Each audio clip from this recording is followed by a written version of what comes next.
Yo quiero hacer dos acotaciones preliminares del por qué el tema que elegí desarrollar me parece trascendente o importante. En primer lugar, estimo que cuando hablamos de la aplicación de las normas positivas hay una característica innegable. Hasta diría que se imbuye hasta los tuétanos, que es el ejercicio de la coerción que ejerce el Estado. De esta manera, la coerción del Estado pretende efectivizar y garantizar, no sé hasta qué punto, la vigencia del derecho mismo, aunque solapadamente demuestra un ejercicio puro de poder en lo fáctico que muchas veces no condice con la realidad de lo que pretende sostener. El segundo punto que quiero enfatizar es que si bien la coerción está implícita en todo sistema jurídico en general, es en el proceso penal donde se visualiza con mayor intensidad ese ejercicio, que se transforma así en poder punitivo. Sea el continente sería el poder coercitivo, y uno de los contenidos más fuertes de ese ejercicio es el poder punitivo, lo coercitivo frente a lo punitivo. Porque en cierta manera el ejercicio del poder punitivo es el permiso que surge del sistema jurídico, primero por la Constitución y luego por la derivación normativa del derecho secundario, para aplicar penas a las personas, que por lo general consisten en privaciones de libertad y todo el drama que eso conlleva. Tan antigua es la dificultad y la problemática de la privación de libertad como la existencia misma de la autoridad del Estado. A lo mejor hoy en el presente tenemos una dosis elevada de racionalidad en cuanto al abordaje del tema, pero tenemos las mismas deficiencias estructurales que permiten colegir que la pena privativa de libertad por excelencia, dicen casi, es el único paliativo tradicionalmente para sustituirla por la pena de muerte, como una expresión de forma más civilizada de reacción del Estado. Eso es precisamente porque se cree que con la privación de libertad estamos castigando al supuesto culpable, haciendo un pronóstico futuro de que el mismo va a ser responsable. Y esto tiene notación porque la proporción de presos sin condena, a pesar de los procesos de reforma que se han tenido, sigue siendo elevada. En la América Latina, en un informe que se hizo en el año 2007, se tiene alrededor del 67 al 70% de presos sin condena, y esto devela entonces la herramienta eficientista más pura del ejercicio del poder punitivo estatal. Esta es una expresión dolorosa pero al mismo tiempo real, y que a lo mejor poco importa en nuestra sociedad. Yo quiero hacer una reflexión en lo personal. ¿Cuántas promesas escucho desde que me siento consciente en esta vida, en cada asunción presidencial y en cada asunción de un ministro de justicia, donde él o la titular reclaman la inhumanidad de las condiciones carcelarias y al final de su periodo la cuestión sigue igual o peor? ¿Acaso es un infantilismo del que asume tan delicada función? Es un golpe efectista de quien, al no tener una agenda concreta, dice verdades de perogrullo. O peor, es una forma hipócrita de decir que nos importan en el discurso, pero en la realidad es mejor que estén donde están, porque por algo ya están ahí. En fin, no quise pasar por alto estas dos advertencias preliminares, porque estimo que el enfoque penal llamará la atención a muchos porque se sustenta siempre en bases inquisitivas y peyorativas del modelo republicano de gobierno. Es terrible en la operatividad del proceso civil, que se jacta de ser uno de los procesos entre partes con igualdad de armas y con un juez imparcial e imparcial. Las facultades ordenatorias e instructorias del magistrado en ese ámbito son alarmantemente incongruentes con el modelo acusatorio y dispositivo, que son bases esenciales de su estructuración en un modelo republicano. Es insostenible e inconstitucional en este mismo momento y desde el año 1992 que los juicios laborales sigan la escritura y el formalismo inquisitivo, con una serie de premisas arcaicas que no se compadecen con el mandato imperativo e inexcusable del artículo 256 de la Constitución Nacional. Pero la proximidad con el manejo estatal sobre la libertad de las personas y las consecuencias funestas que implica el sometimiento al proceso penal y la derivación del supuesto culpable, reitero, por la alta dosis de presos sin condena, a depósitos de carne humana o enjaulando personas, me permiten señalar que la gravedad de los resabios inquisitoriales o las formas modernizantes de transformación del modelo inquisitivo, devenido en una expresión altamente contradictoria que se llama modelo acusatorio mitigado, entre comillas, o mixto, con el permiso del auditorio exigen que exalte este sistema de enjuiciamiento penal, en el que seguramente encontraremos las mismas controversias y hasta con dosis más alarmantes con los principios del modelo republicano de gobierno. Pero, por lo menos, consuelo de tontos, se trata de bienes y no de la vida de las personas, porque las personas sin libertad pierden lo más preciado de su dignidad, que es precisamente la libertad. Y lapsos importantes de su existencia en este mundo, con privaciones de tal naturaleza, equivalen a una suerte de negación operativa de su existencia o una declaración formal de que lo mejor que les puede pasar es que se mueran. Y al decir esto, parezco exagerado y hasta apocalíptico en el futuro del proceso en general y penal en particular.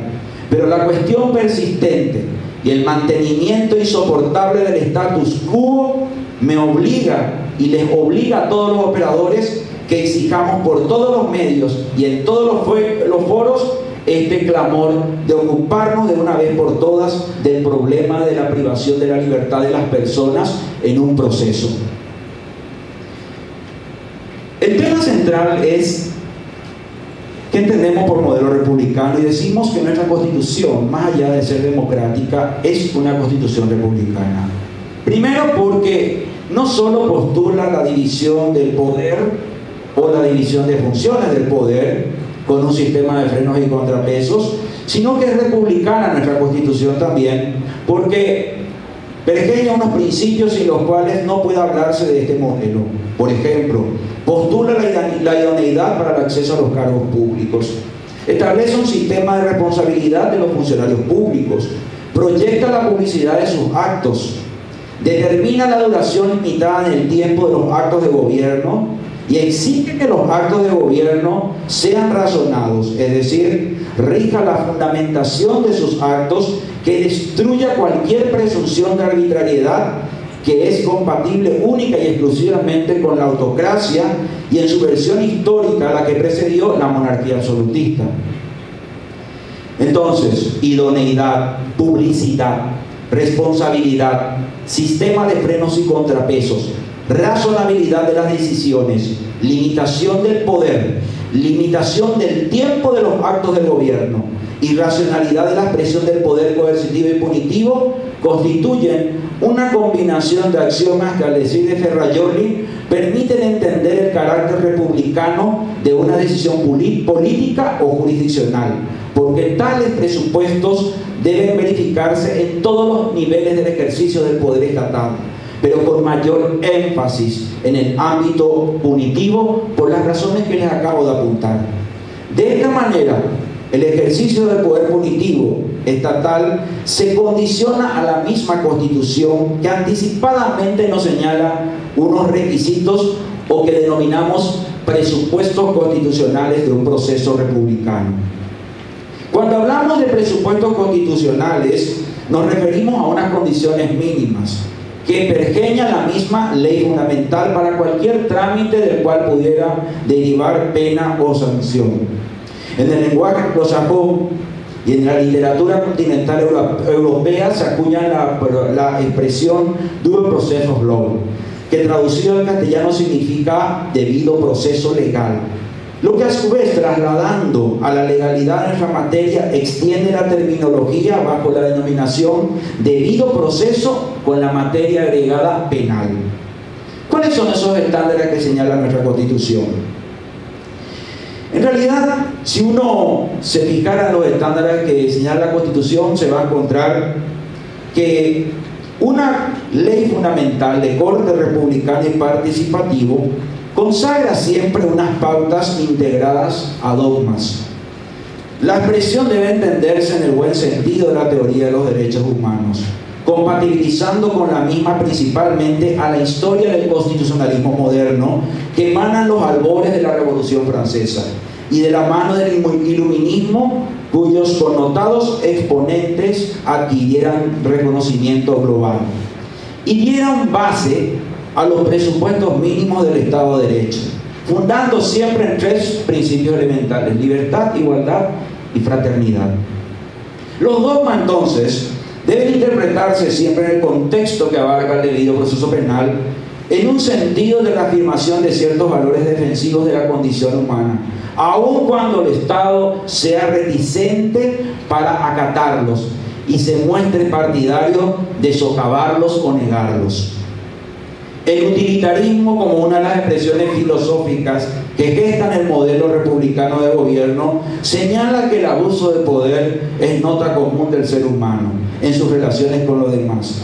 Instintiva o conscientemente, al percatarse de la situación desventajosa y coyuntural que el otro podría ocupar en la relación, trata de abusar de la situación. Y esa preeminencia concreta termina por desdibujar o velar el idéntico derecho que la ley reconoce genéricamente a todos. Cuando leemos a Thomas Hobbes, bajo la expresión de que el hombre es el lobo del hombre, estamos resumiendo lo que acabamos de decir. O cuando Rousseau señalaba en el contexto de su obra El contrato social, de que el hombre nace bueno y la sociedad lo corrompe, se quiere enfatizar una idea fuerza: la constante lucha por controvertir el ejercicio omnímodo del poder, la cual es vital para la comprensión de los dogmas del modelo republicano y, por añadidura, en un contexto más puntual, para el ejercicio del poder penal punitivo. La experiencia del abuso de poder, íntimamente ligada al manejo monárquico, compatible a su vez con el modelo de enjuiciamiento inquisitivo, motivó que la doctrina constitucional, elaborada como expresión reafirmante de la protección del hombre frente al ejercicio abusivo del poder, presupuestos o dogmas que impidan la prevalencia de la voluntad de la autoridad sobre la voluntad de la ley, fundada en los principios de libertad e igualdad. De esta manera, los dogmas son medidas de seguridad que adopta el poder constituyente y los proyecta en su gran obra, que es la Constitución, para que el poder constituido, gobierno, no solo sea el primero en cumplir la ley, sino se autoimponga barreras que impidan, bajo el mínimo resquicio del edificio jurídico de un Estado, el desconocimiento de los derechos fundamentales. Trasladado al campo del proceso penal, estos dogmas reciben el nombre de garantías. Y es aquí donde cobra particular trascendencia una diferencia entre derechos y garantías. Es importante que las garantías queden bien claro, son medidas de seguridad que el Estado se autoimpone, mientras que los derechos son facultades que el poder constituyente otorga a los ciudadanos para hacerlos valer frente a los demás. En consecuencia, si estas medidas de seguridad son recortadas, interpretadas perniciosamente, o negadas, el proceso penal desarrollado con el poder constituido es inválido, lo que equivale a decir en el léxico forense la nulidad absoluta del resultado del proceso, que es la sentencia, y por ende de todo lo que se encuentra vinculado con el acto referencial. Valgan estas explicaciones para entender que cuando hablamos de las garantías del debido proceso penal, estamos significando que existen ciertos presupuestos que los jueces y tribunales están constreñidos a analizar, aún de forma oficiosa, para ingresar a la secuencia tradicional de su labor, que es la de juzgar aplicando la ley al caso particular. Hay un aparente dualismo entre las garantías del proceso penal constitucional y el debido proceso penal. En realidad, nuestra experiencia, todavía incipiente, pero lo suficiente para emitir una opinión fundada y no absoluta respecto a cuestiones sintomáticas y recurrentes en la enseñanza del derecho procesal penal, nos permite señalar que existe bastante confusión con los alcances de estas expresiones. A tal punto llega el nivel de sublimación de ambas expresiones, que el alumno, cuando es abordado en algún tópico al cual se refiere a un caso hipotético, si se vulneró un derecho o garantía de corte republicano, concluye que se vulneró el debido proceso. Y no puede distinguir en la realidad cuál es el derecho procesal concretamente afectado en la hipótesis puntual. Y amerita denominar a tal coyuntura como un caso de violación de la regla del debido proceso penal. En realidad, esa distinción se nota a las luces cuando se hace esta pregunta. Pero es aquí cuando se profundiza el error de apreciación. Cuando interrogado, el alumno con mayor especificidad sobre el punto insiste de que se trata simplemente de violar el debido proceso. Por una cuestión de honestidad intelectual estamos obligados a aceptar una responsabilidad, si no principal, sustancial, por parte de los docentes o facilitadores. Me incluyo en primer lugar, en el sentido de no transmitir con suficiente claridad la parte dogmática, para destacar que la expresión garantías del debido proceso penal y garantía a un debido proceso penal no son ambiguas y menos contradictorias. Por el contrario, son niveles compatibles y simétricos en su explicación integral. La garantía a tener un debido proceso significa que en un Estado de Derecho compatible con la República existen ciertos derechos irrenunciables e inalienables, sin cuya plasmación el resultado del trámite resulta, la decisión final, sencillamente inexistente. De esta simple inferencia se tiene que los derechos o facultades de naturaleza procesal no son otra cosa que el contenido de la garantía al debido proceso penal, ya que si bien suena como un juego de palabras complejo e innecesario, es vital para comprender el interior de esa garantía genérica de que toda persona sindicada como autor o partícipe de un hecho reputado como delito tiene asegurado de que la aplicación efectiva de la más intensa de las expresiones del poder coercitivo estatal solo será posible si esos derechos o facultades procesales mínimamente se cumplieron a rajatabla, de manera elocuente o implícita. Claro está, según lo pautado por el diseño constitucional republicano.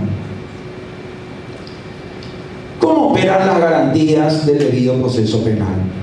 Por lo general, muchos de los operadores prestan escasa o nula importancia a las garantías del debido proceso penal, especialmente los de factura constitucional. Hay un ensayo que se reitera en la obra del profesor Camerata Nores, donde el docente empieza a enseñar derecho procesal penal sobre la base de lo que dice el Código Procesal Penal y después acude a la Constitución, por lo cual está violando la base misma del sustratum constitucional. Y en realidad, en el litigio, estos principios, al decir de Germán Vidal Campos, constituyen cláusulas pétreas e inmutables. Aunque exista una corriente reformista o contrarreformista, existen ciertos principios que son compatibles con la defensa de la dignidad humana en la comunidad jurídica internacional de la cual somos parte, que no podemos negar y renunciar, aún por vía de reforma. Muestra palpable de lo señalado es que el aumento o disminución de un derecho constitucional de naturaleza procesal penal queda a criterio del intérprete, el juez o tribunal, y los vicios ponen al tapete la denaturalización del postulado del artículo 256 de la Constitución Nacional. En realidad, lo que es mejor todavía, cuando las instituciones funcionan, se subentiende que la labor interpretativa a cargo del magistrado republicano es un bálsamo frente al abuso fáctico del poder, un aliciente para impulsar en la verdadera construcción de una política criminal democrática antes que una pesadilla. En la praxis estamos más cerca de lo segundo que lo primero.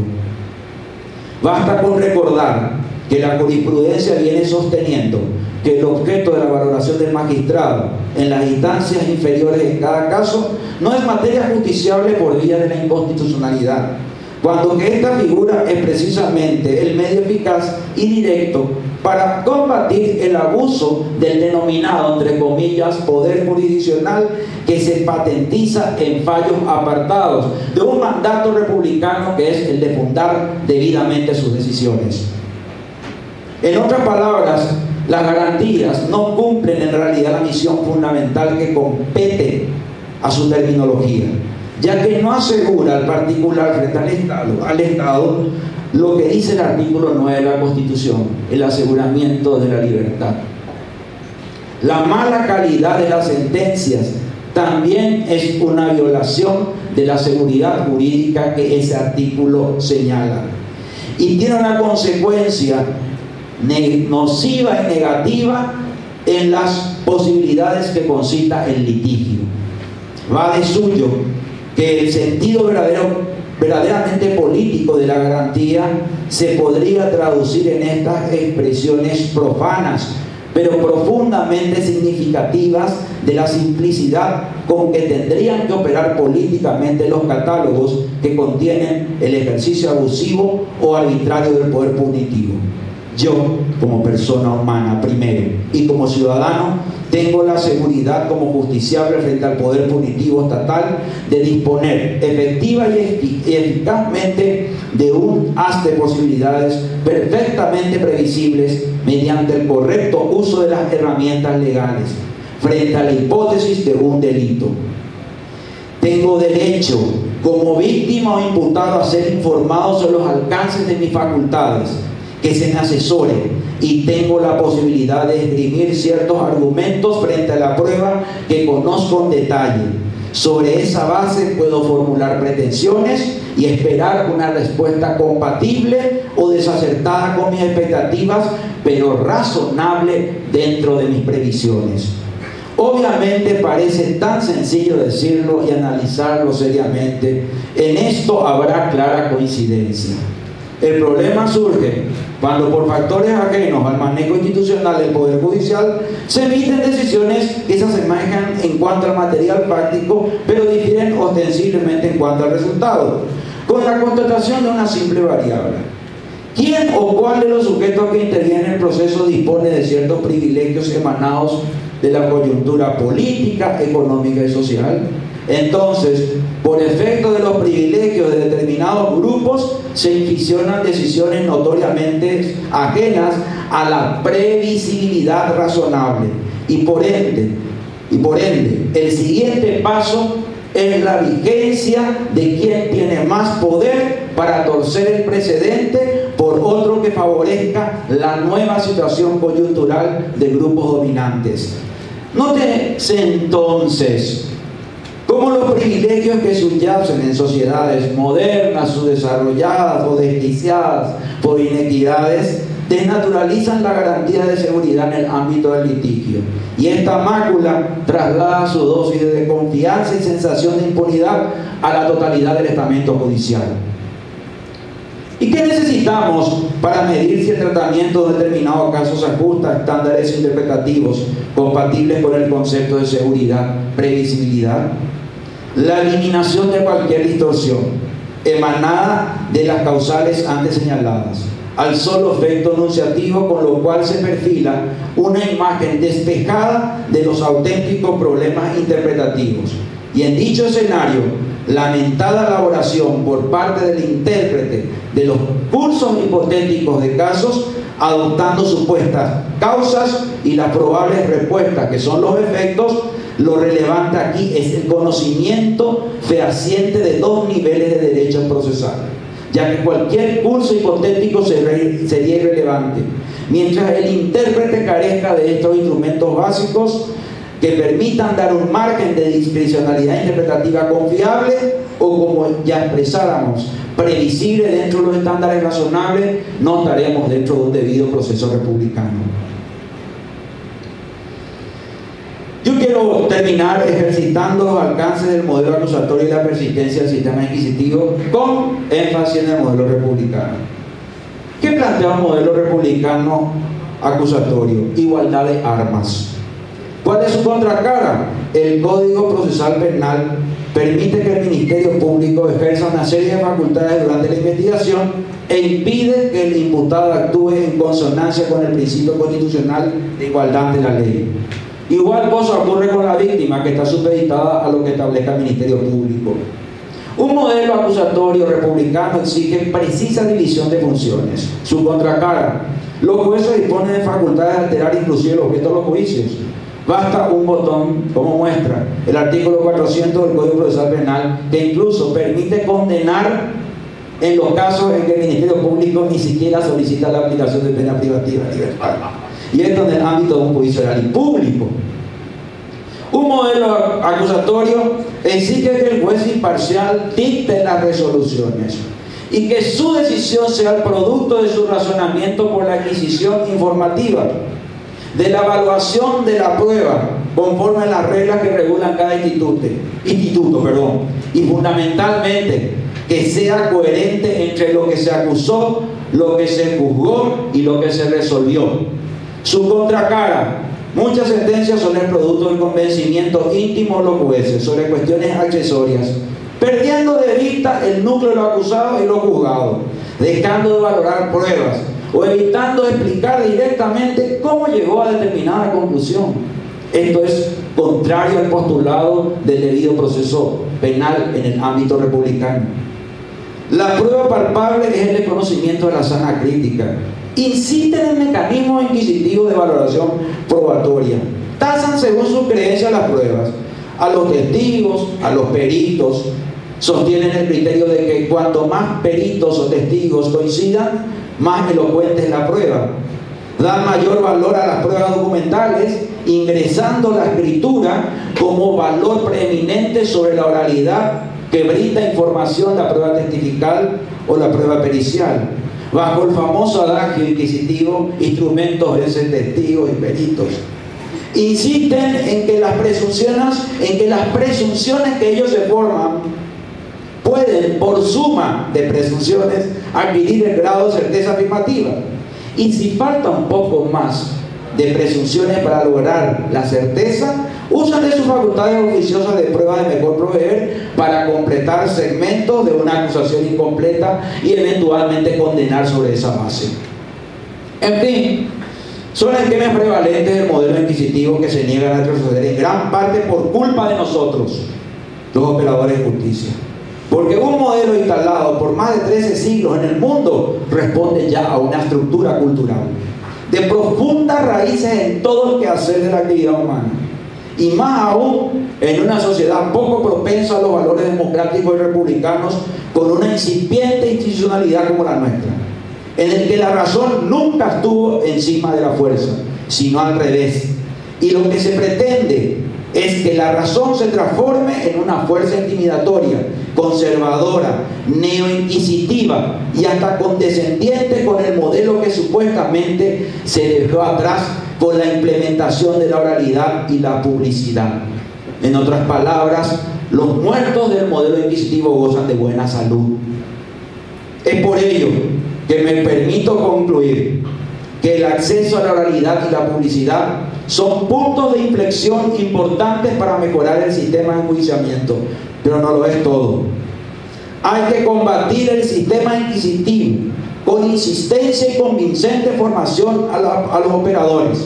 Esta es la tarea pendiente en el ámbito penal. Se cambió el proceso penal. Se inició un proceso, valga la redundancia, de formación de jueces, fiscales y defensores en la destreza de la litigación en los 2 primeros años. Y luego, inexplicablemente, se dejó sin efecto la capacitación. Ante esta coyuntura, los muertos vivientes del sistema inquisitivo rápidamente se hicieron del esquema acusatorio, y a través de las normas de excepción, con los principios republicanos de división funcional eficaz de tareas en el interior del proceso penal, las transformaron en regla y rápidamente construyeron un modelo de fachada con oralidad y publicidad, pero con déficit alarmante con los subprincipios de legalidad, igualdad de armas, imparcialidad, actividad probatoria coherente, razonabilidad de las decisiones, inmediatez y justificación de los actos de gobierno del Poder Judicial, que se expresa fundamentalmente a través de la sentencia.